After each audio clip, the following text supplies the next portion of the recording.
Let's Talk Recovery Houston and doing something a little different today. So I was asked and had the privilege of coming out to Road to Recovery. I got to tour the facility. I got to meet with some staff, learn a lot about the facility and some great events that they have coming up. So I hope you guys enjoy this and like, share, follow us on YouTube, and please come out and support them for their recovery barbecue that's being held June 27th. Check my Facebook page for more information and the Road to Recovery's Facebook page. Peace out.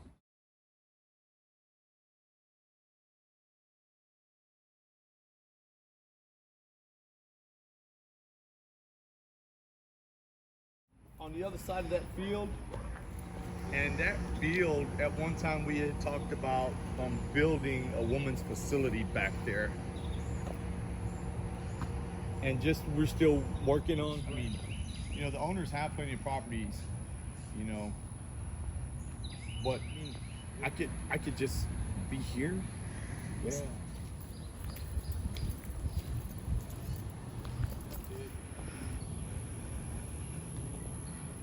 Okay, so let's just start with the basics. Name, first and last, if you want to give it. If you don't want to give your last, you don't have to. My name is Blaine Boudreaux. Okay, how old are you, Blaine? 34 years old. And you've been here for? I've been here for 2 weeks now. Okay. How long have you been trying to get sober? Well, I started using at the age of 14. Started smoking marijuana. And I would say I've been trying to get sober now for close to, I'm going to say about 2 years. Okay.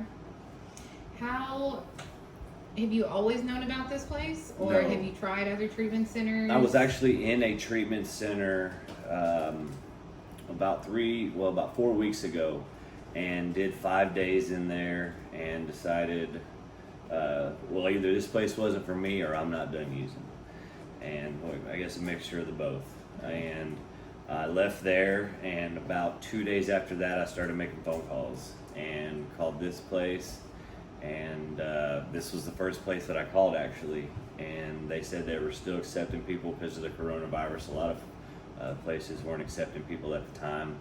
So that was on a Friday. On Monday I came up here for a walkthrough, and the following Monday, I ended up becoming a resident. So what happened, what changed in between you leaving the treatment center, right, and you calling some places and being like, oh shit, okay, Well, I need to get in somewhere. I knew that I needed recovery. I knew that I needed to get sober, and the other place was like a militant style recovery center. I'm not going to name it. No, that's fine. But it was rough, and I mean, they wouldn't allow me to do push-ups there. And one of my things about recovery is my mind, and to mentally be strong, I have to physically be strong. This place has a weight room in the back. I advocate exercise a lot, and that was a big selling point on me.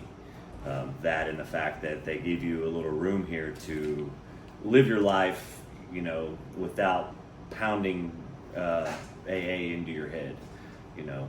So I'm still able to see my family.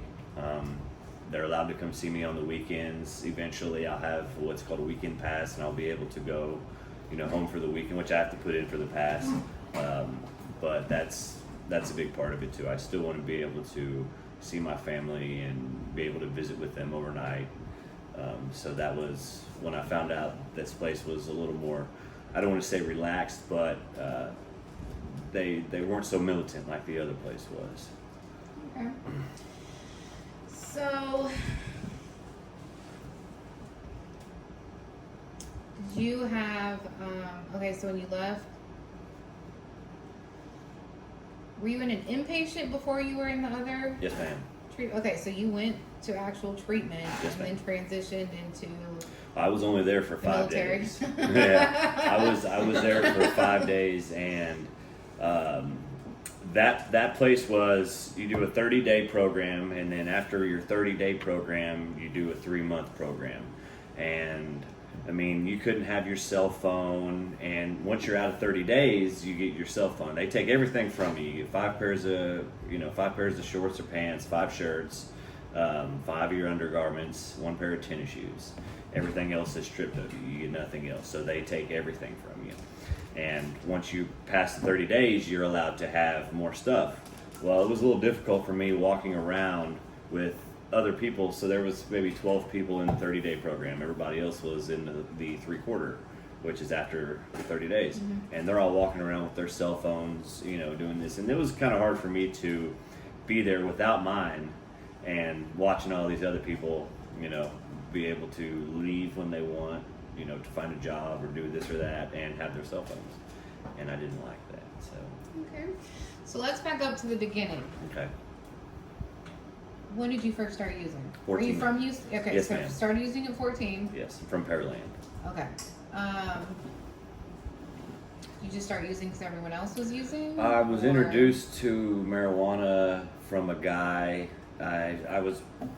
So I grew up in Webster, and once I moved to Pearland, started going to Pearland School District, I was introduced to a guy that rode my bus who smoked weed. And one day after school, I got off the bus at his stop and went to his house and smoked for the first time. I'm assuming, though, you're not in treatment because of a marijuana No. addiction. No. So,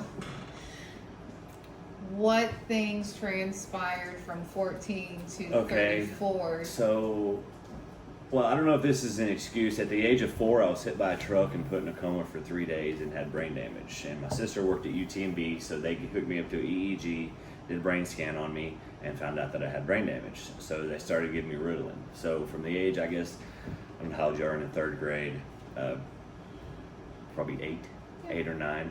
I started taking Ritalin, then I went to Adderall, and from that time till just recently, I was taking Adderall. And that, after that, I got introduced to methamphetamine, and started using that on a regular basis.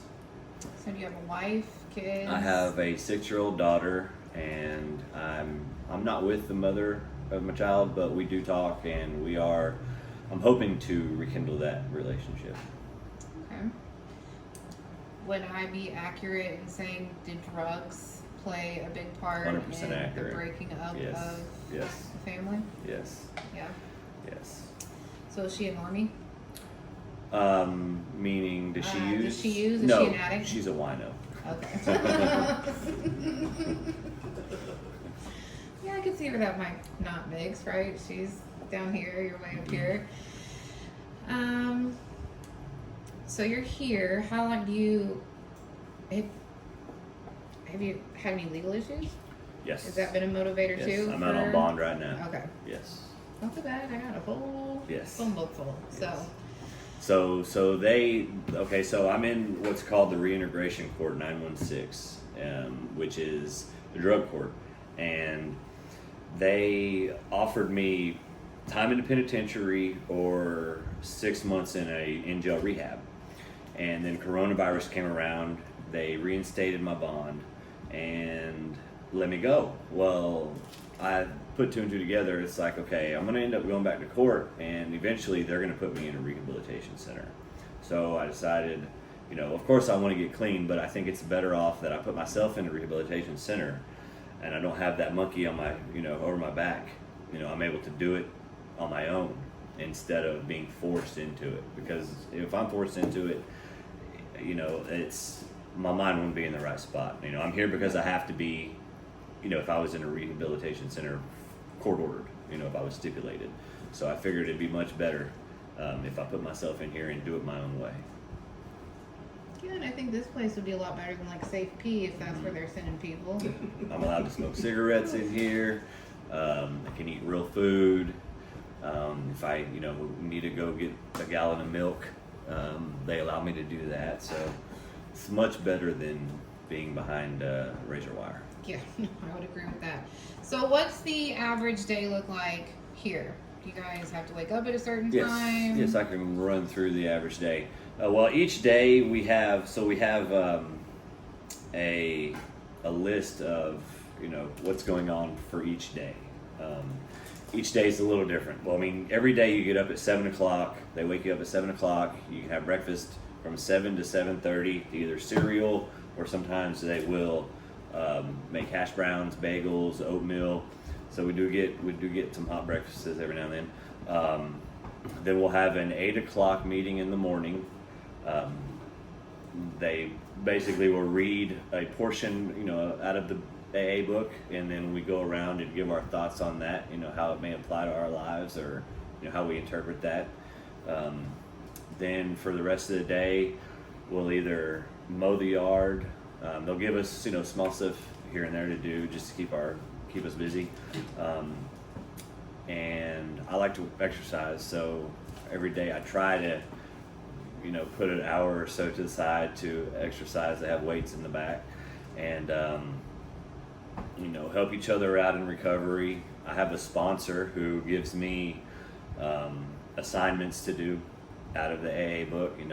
Read this portion right here. Give me the definition, or what you think the definition of a certain term is, like the phenomenon of craving. And then he'll say, okay, in this passage right here, what are 3 things that you can relate to in here? So that's an example of one assignment that he, gave me, and he meets with me once a week. And throughout the day, just helping other guys in recovery. If they're feeling bad, get out of yourself, talk to somebody, so that really you're not. does work too, by the way. Yeah. And then in the evenings, it's different every day. So on on Thursdays, we have a 10:30 meeting, 10:30 a.m. Other than that, every day is different. You have a 7 o'clock on a Monday, or 8 o'clock on a Monday, 7 and an 8 on a Tuesday. I think the Wednesday is just a 7 o'clock. I'm kind of new, so I don't have my in front of me. But every day it's something that has to do with recovery, a meeting. We do 3 Alcoholics Anonymous meetings a week. And then on the weekends, they give you a 2-hour chore to complete on Saturday, which could be mowing the yard, cleaning the house, getting it, nice. And then we have visits on the weekends, I believe from 9 to 7. And then Sunday is pretty much a free day. Okay. Now, if we choose, they do want us to go to a meeting on the weekend, throughout, either Saturday or Sunday or both. So if you choose to do that, it's not going to hurt you. No, it's not going to kill you going to extra meetings. Promise. Even when you don't want to, you're supposed to go, is what they say. Yeah, I hear that's the best time to go. Yeah. So, trying to think of a good way to word this. So when I was talking with him earlier, we talked about, so I was in my addiction for like 20 years, right? And I was like, I never honestly worked a first step, right? Like I was one of those people that really thought, well, I'll be able to use like a normal person one day, right? Functioning addict. Yeah. Just smoke meth on the weekends or something, right? So do you think you're done this time? I'm not. Okay, so And some people aren't. And there's a lot of times I really thought I was done. I was like, holy shit, I'm never doing this again. And then 30 days later, I'm high as a kite. You Right. know, I'm like... Right. Well, I mean, I think about using every day. Right now, I'm in a good spot. Even though I think about using, I try to give the tools that they give me to combat that demon. I'm kind of like you were. Every time I've gone into a rehabilitation center, it was to appease somebody else. I never tried. It was like, okay, this will make my mom happy, or this will make my girlfriend happy. But this time, I like I said, I have a 6-year-old daughter, and if I'm going to be a good father for her, then I've got to get sober. There's no ifs, ands, or buts around it. And the way I look at it, that's kind of what's wrong with the world nowadays. There's not enough fathers in the life of their children. So that's, my dad separated from my mother when I was 2. The mother of my child, her father was not in her life. So we know what it's like. And I don't want to be the reason that my daughter's brain is not fully developed by the age of 25. And she has issues. Yeah. So, but she's 6 now. They're still. You're like, they're still gone. So, how's the is your mom still, do you have a good relationship with your mom? Is Yes, she yes. My still mom of all people encouraging is. things, or is she kind of like, Yeah, she comes "I'm and done visits until me. you-" My stepfather is done with me at this time, but I can always make amends with him, and he raised me, so I know he loves me. It's just me being an idiot that caused that relationship to go sour. So my mom has always been there. She's a great support system. Her sister, my aunt, they come and see me. I talk to my mother every day, and she's gunning for me. She wants me to succeed, of course.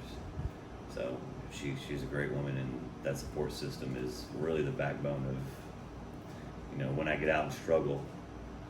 Of course, I've got the AA community, but you can't talk to everybody like you can your mother. So. This is true.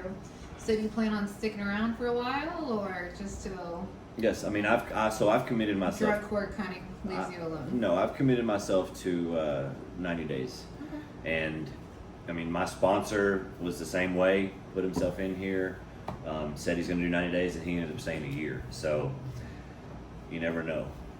Things could change. If I'm not ready at 90 days, then I'll be here longer. But I've made it a point that I'm going to stay 90 days. So instead of what leaving, I was told, there's not like a rush for you to have to leave if you don't want to. No, I like the community. I've already started building camaraderie with some of the guys here, and that's, I think, very important. You don't want to be somewhere where you don't get along with people. So Sure. it's a good group of guys. That's good. And that can make a big difference, honestly. That can definitely make a difference. So, well, okay. Congratulations. Thank you, man. I tell people, even when you're having a bad day, as long as you didn't use today, it's not that bad of a day. This is exciting. If you're still here in a couple weeks, which I hope you are, we'll see you again at the event. On the 27th? Yes, we're going to be back up here. Yes, my mom's actually donating a grill. Really? Yes, so Okay. hopefully it works. See, I'll have to interview your mom because I like getting the perspective of parents of us addicts. I guess we gave them There's hell. going to be a lot of people here on that day, so you guys want to come out and talk with some of the people here on the 27th. I know, I gave my family a hard time, Yeah. kids included. So, anything else you want to share with us? I guess not. I guess the follow-up video will be in a couple weeks. Yeah, no, I want to do this again. We'll see how you are on the 27th. This will be cool. Should just pop up randomly for the next 90 days. Like, tour, follow you. You ready for the around. 5th video? Yeah. Progress, not perfection. Yeah. So this Hopefully I was, won't be dragging my knuckles out. this was awesome. Thank you. And then, yeah, I will see you on the 27th. Yes, ma'am. Sweet. Thank you guys. Yeah. Okay, so how long have you been here? Because you were a client, right? Well, I came here, my sobriety date is 3/27/13. That's awesome. I came to the Road Recovery in May of 2013, and I lived here for 4 years.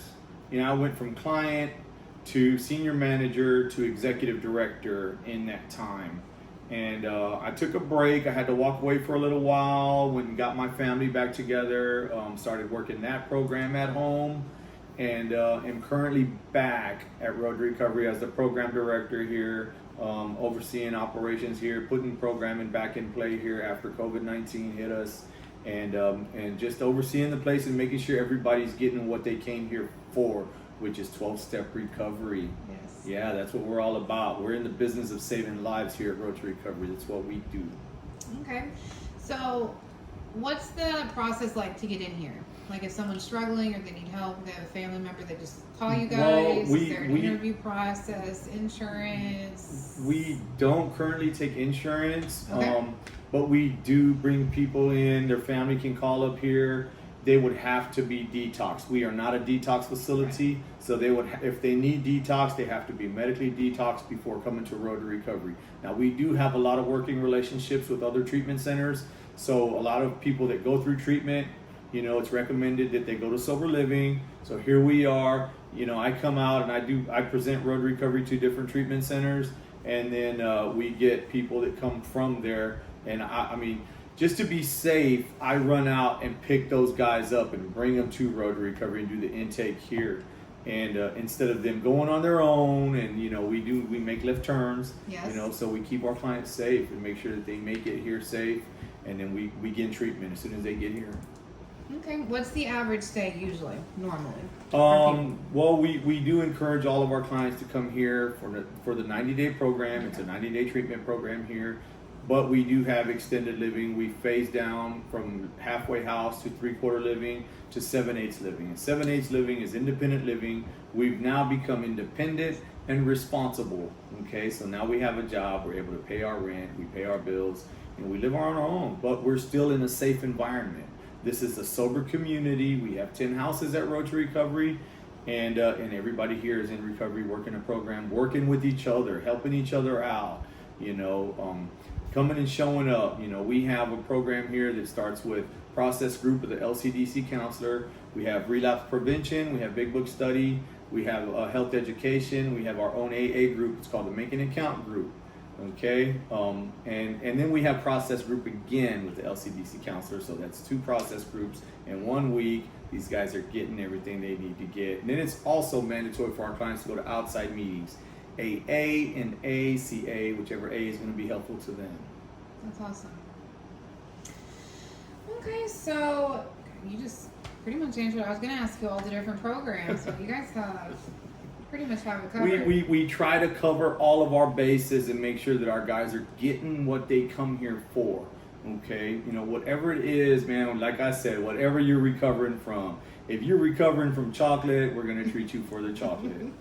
You know. Do people eventually that stay here past the 90 days go out and work?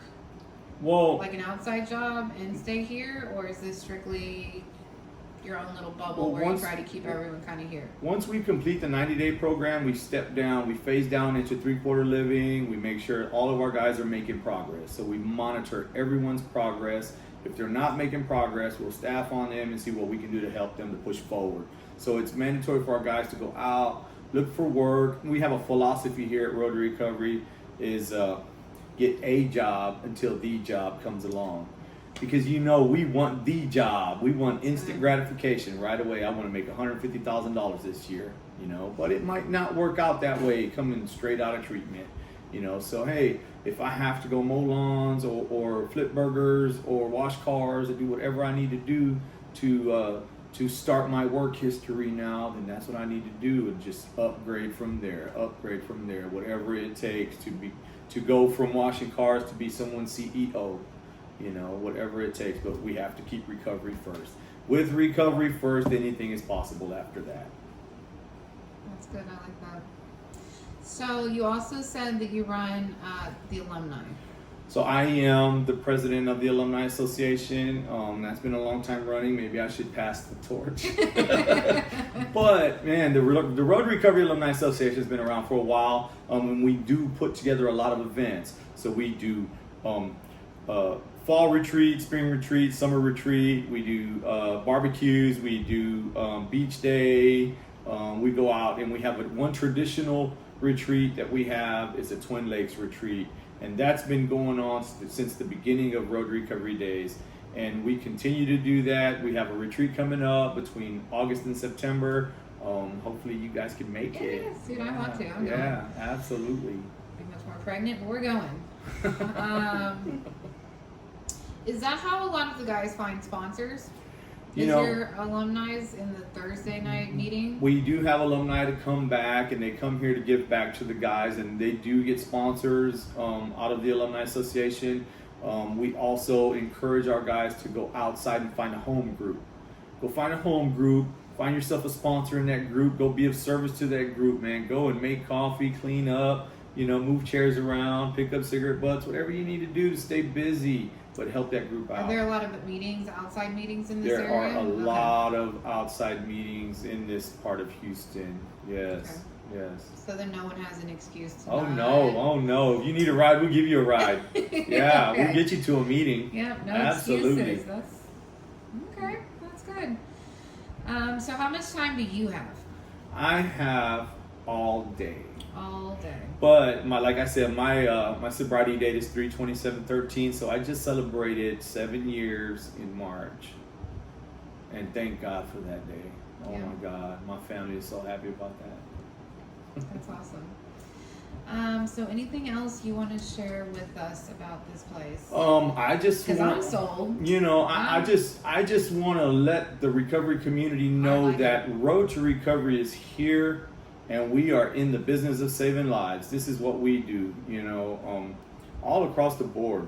You know, we are back in business, and we never did go out of business, but you know, I'm back here, and I come here to give to the community what the community gave to me, and that's recovery. They gave me my life back, you know, and that's what I'm here for.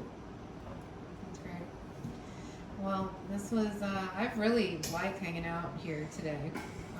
And I like having access to resources, right? So if people need help, I can guide Absolutely, them and connect them. and vice versa. This is you know. definitely a place We- I will we- be connecting people with. We are always here to help the recovery community, no matter what, no matter where. You know, we always reach out. We have a great big fellowship here at Road to Recovery. We have a great big alumni association here. So whatever the community needs, man, we will come out and support it. That's awesome. Thank you so much for hanging out with us today. Well, This thank was- you for coming out. Yeah, this was great. I'm going to be back out on the 27th. June 27th. Yep. That's right. And everyone else should be out for that event. June 27th, Yeah. 2 p.m. And we're open for donations. If anybody wants to donate anything, you know, even just service, come out and help out. Come and support. You Because know, you're going to have some meetings too, some speaker meetings. We're right? gonna have speaker meetings. We're all the way across the board. So we're gonna have speaker meetings. I'm gonna try to get some workshops going on. I don't know how much time we're gonna have with all that, but I just want everybody to come out and have a good time. Just come out and fellowship. You know. That's Yeah. great. I bet the clients are excited. Oh, absolutely. They weren't supposed to know about it. Somebody leaked it out. Somebody leaked it out. They're like, dude, they're gonna have a big barbecue here. Like, what? Who told them that? They're like, hey man, are we gonna barbecue here? Like, yeah, we're gonna barbecue, man. They're excited. That's awesome. Yeah, Recovery should be fun. So, absolutely. Again, thank you so much. This was great today. Any shout outs to anybody? Family? To the anybody? recovery community, There you go. man, to everybody that's doing the deal. And you know what? Let's pray for those that are still suffering. Yeah. Yeah. Awesome. Thank you so much for talking with us. All right, man. Okay, so. All it's right. about you. My name is Pete. I'm an alcoholic first. Okay. I am the program director here at Road to Recovery, and I am the president of the Road to Recovery Alumni Association, and we are having a Road to Recovery barbecue on June 27th. Set the date. We're gonna have fun, food, music, fellowship. Man, we're having speaker meetings. Yours truly's gonna DJ, so we're gonna have Yes. DJ. We're gonna have music, basketball. We're gonna have a cornhole tournaments. We're gonna have horseshoe tournaments. You know, we're just gonna have fun all the way around. We are not a glum lot. We are gonna come together as a family and have a great time that day. So lock in the date, June 27th. Come on out, have fun, come eat. We're gonna have a great time, you guys. It's gonna be awesome. That's awesome.